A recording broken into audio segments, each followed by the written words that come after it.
Well, thank you, Devin. I'm glad you saw the orange. That's the whole point, you know, hunting safety and what have you. And there's a lot going on, especially heading into Friday. You know, gun deer season starts on Saturday, but there's an event that happens in Tomahawk every year. Sure does. And Carl of the Tomahawk Chamber of Commerce is joining us this morning. Now, tell us a little bit about the Tomahawk Venison Feed. So this is its 59th year. Woo, that's a long time. And surprisingly, the Chamber's only been around for 75 years. Oh, so wow. most of its life, we have had venison feed, and it's something I believe we do very well. I would agree. I would agree. The Tomahawk Venison Feed does go off pretty darned well. And I like it. It's predictable. You know exactly when it is. Exactly. It's the Friday before opener. And in addition to that, last year you showed up a little late. The afterburgers were already gone. I know. I showed up and I missed the burgers, and I was a little disappointed. Yeah, an hour and a half later, they were gone. Yeah. So you have to really get there on time. So for folks at home, the Venison Feed, what can people expect? How can people partake in the venison when they show up to the Venison Feed? So we start serving burgers that are venison with they have to be made with a little bit of grease, right? So there is a little beef included. But Geist does all of our processing. Okay. So everybody, it's a donation. Venison burgers are free. We start serving at 11:30, and it's downtown Tomahawk. So it's on the west end. Yeah. And we just set up down there. There's 6 grills.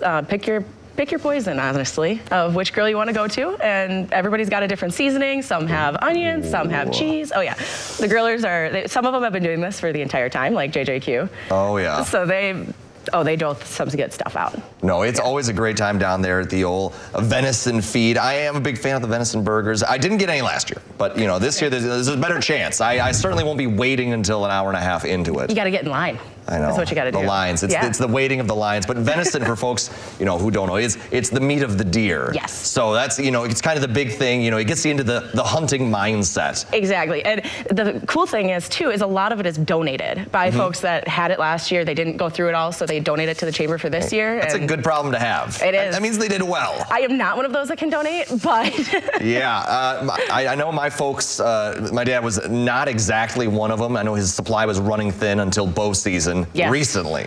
He was not a quick bow hunter there, but he is, you know, had nothing to give me. No leftovers, sadly. But the sister, she did well. She had leftovers. Good. Yeah. But no, Geist's meat, they do a great job, good job processing, especially down there in Merrill. They're always clutch, especially when it comes to the season. They, I'm sure, are going to get a lot of folks coming through their doors looking to grind up the meat. Last year they did ours. Normally we process ours at home, but it was so warm, and so we had to take it because we couldn't do anything with it at home. So it had to be cooled, and they took care of it for us, so thankful for them. No, so hopefully it'll be a little colder for folks if they're looking to, like, you know, hang the deer up outside and you know, peel it off afterwards, the hide, and because it's gonna be a whole thing if it's, you know, it looks like it's gonna be colder. We might even get a dusting of snow, Devin thinks. Which would be great.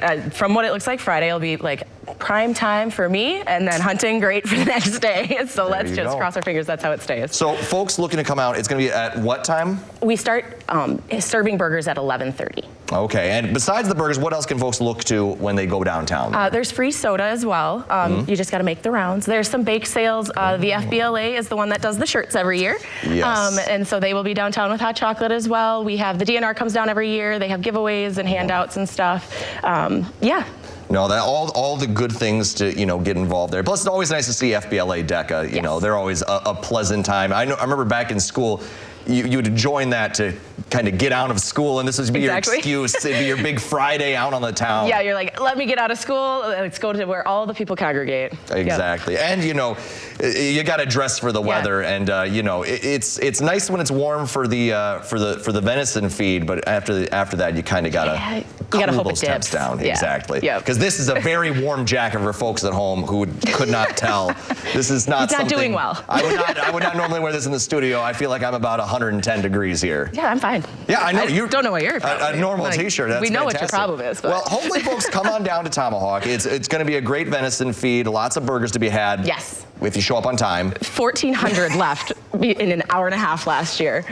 We do have beer for sale too this year. Oh, there you go. And koozies besides the shirts. So like if you want to do venison feed, do venison feed. There you go. You can kick off venison feed and the hunting camp right this year. Absolutely. Well, fantastic. Thanks for coming on this morning, Car. Always appreciate it, and looking forward to another great venison feed this year. Thank you so much for having me. All right. Well, coming up this morning we have what's trending. And the first story is going to be